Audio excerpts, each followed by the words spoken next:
básníka Antonína Korba, také čarovníka, který by přednesl básně se svojí skupinou.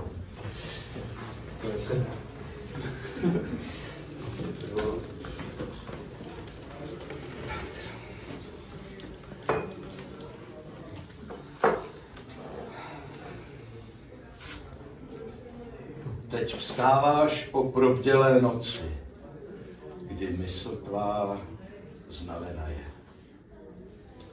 A zmatené myšlenky filozofické jen zvolna prchají před světlem dne. Však hleď! Snad v dalekém Tibetu z jačího másla hnětenou zažehl mistr svíci? Ne!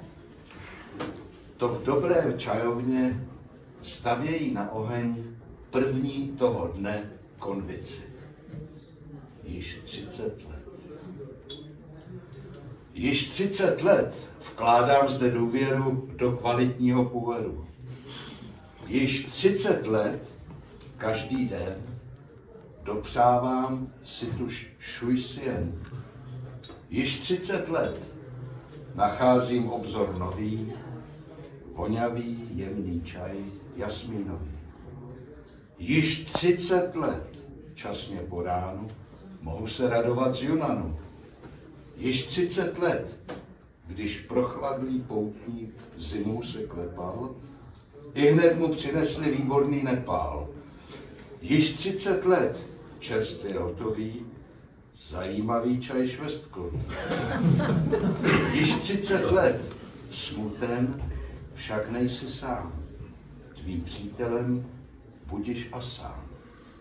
Již 30 let, jen v dobré čajovně dostanu výběr skvělých čajů z Japanu. Již 30 let pomáhá mé míze červený turecký ryze.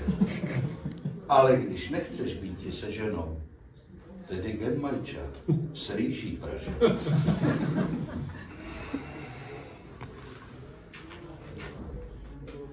Ne, ale já tady ještě...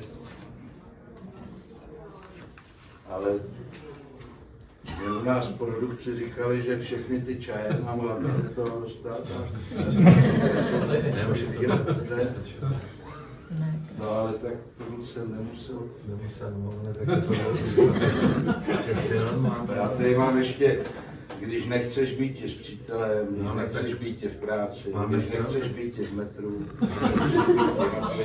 Máme špínu tady ještě nachystané. tak já až tady teda to vemu. Tak to máš ke konci. No. Tak pouze zde, u čajového stolku či na podušce jemné, tvůj duch se k výšinám z temnoty zvedne a najednou pochopíš, tak je to, vždyť Přemostit, řekl Buddha. A překonáš hoře i neštěstí. Zde, v dobré čajovně, na Václavském náměstí 14.